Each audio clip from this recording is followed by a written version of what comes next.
Kehebatan dan kemampuan Komando Pasukan Khusus atau Kopassus telah dikenal dunia. Pasukan ini memiliki pengalaman bertempur dengan pasukan elit Inggris, Special Air Service atau SAS di pedalaman Kalimantan hingga pembebasan sandera pesawat Garuda di Thailand. Tak hanya itu, dunia juga mulai mengenal Komando Pasukan Kata atau Kopaska dalam evakuasi bangkai pesawat maupun korban Air Asia di Laut Jawa Pangkalan Bun beberapa tahun yang lalu. Aksi mereka yang tidak dilengkapi alat keselamatan mendapat pujian dari perwira Amerika Serikat yang ikut dalam misi tersebut. Di balik nama besar Kopassus dan Kopaska, masih banyak ada beberapa pasukan elit yang berada di bawah kendali ketiga matra TNI. Ketangguhan mereka tak diragukan lagi. Dan berikut ini ada 5 pasukan elit Indonesia yang tak dikenal dunia tapi sangat mematikan. Peleton Intai Tempur atau Tontainpur. Tontainpur merupakan pasukan elit yang berada di bawah Komando Cadangan Strategis Angkatan Darat atau Kostrad. Para anggotanya diambil dari kesatuan di bawah Kostrad dan tidak semuanya bisa menjadi bagian dari pasukan ini. Para prajurit yang bergabung wajib melalui pelatihan berat yang berlangsung selama 7 bulan lamanya. Kualifikasi yang diberikan juga cukup tinggi, alhasil cuma 500 prajurit saja yang lulus, dan tak heran jika jumlahnya tak terlalu besar. Sesuai namanya, para prajurit tak hanya dilatih untuk menguasai kemampuan darat saja, tapi juga laut dan udara. Seluruh latihan dilakukan di markas-markas pasukan elit yang dimiliki oleh TNI, yakni latihan tempur di Gunung Sanggabuana, latihan intelijen atau Sanda di Pusdikpassus, latihan teknik tempur bawah air di Satuan Pasukan Kata Armada RI Kawasan Barat, dan latihan aplikasi latihan berganda di Situ Lembang. Seluruh latihan ini untuk menguji kemampuan para prajurit agar efektif di medan tempur. Seluruh tahap tersebut tak cuma diperuntukkan bagi tamtama, tapi juga bintara maupun perwira. Hingga kini latihan berat Tontainpur hanya mampu meluluskan 100 personel dalam 5 gelombang.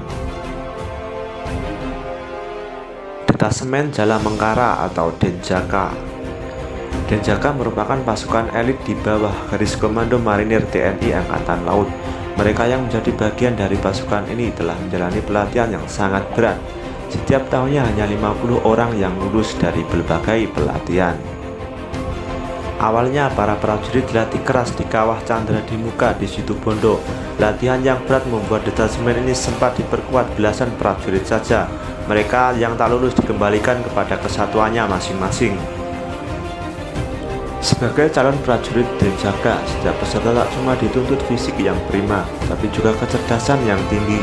Syarat ini diberikan mengingat pasukan ini sering ditugaskan untuk melakukan penyusupan di daerah operasi secara individu maupun kelompok. Teori yang diberikan hanya 20%, sisanya dilakukan di hutan, laut, dan udara.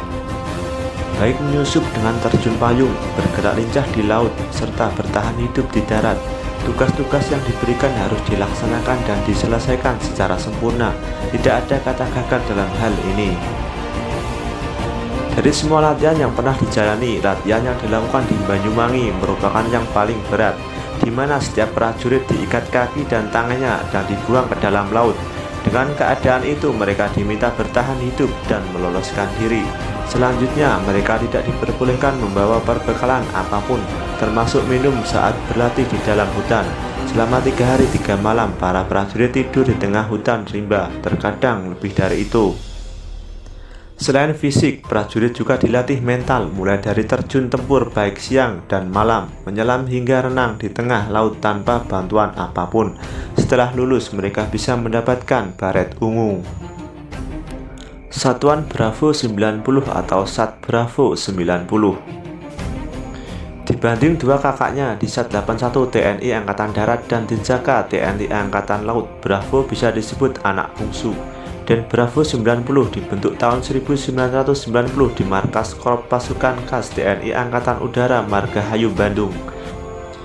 Karena lahir di tubuh TNI Angkatan Udara, pasukan ini memiliki spesialisasi anti-teror udara. Tak cuma itu, Bravo 90 juga melengkapi personelnya dengan beragam kualifikasi khusus tempur lanjut. mulai dari combat free fall, scuba diving, mendaki serbu, teknik terjun halo atau high altitude low opening atau HAHO high altitude high opening, para lanjut tempur, pertempuran jarak dekat, dan anti teror. Pasukan Bravo diseleksi dari anggota Korps Pasukan Khas TNI Angkatan Udara yang telah menyelesaikan pendidikan terjun dan komando. Hanya mereka yang lulusan terbaik bisa bergabung. Batalion Intai Amfibi atau Yontai VIP. Sama seperti Denjaka, Yontai VIP merupakan satuan elit Korps Marinir. Satuan ini sebelumnya dikenal dengan nama Komando Intai Para Amfibi atau IPAM.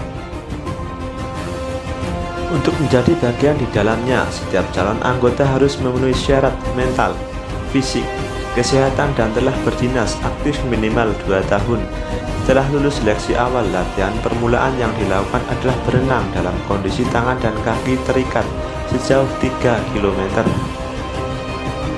Perekrutan prajurit dilakukan secara sukarela dari anggota marinir yang berada di seluruh bagian tempur, baik infanteri, artileri, kavaleri, bantuan tempur, dan pertahanan pangkalan, sebab mereka dianggap telah memiliki teknik pertempuran dasar.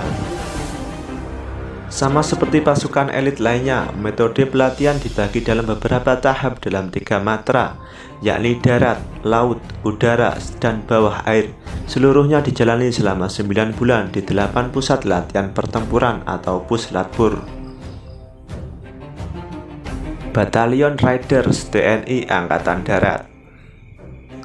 Pasukan ini memiliki kemampuan sebagai pasukan anti-teroris untuk pertempuran jarak dekat, lawan gerilya dengan mobilitas tinggi, dan melakukan pertempuran berlanjut. Kemampuannya 3 kali pasukan infanteri biasa. Tiap-tiap batalion ini dilatih untuk memiliki kemampuan tempur 3 kali lipat batalion infanteri biasa.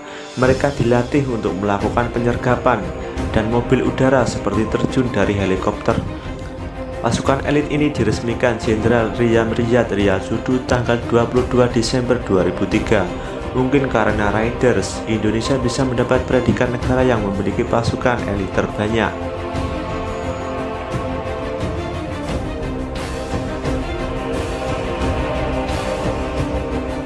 Demikian ulasan singkat kami kali ini, dan terima kasih telah menonton. Dan jangan lupa subscribe untuk mendukung channel ini. Terima kasih.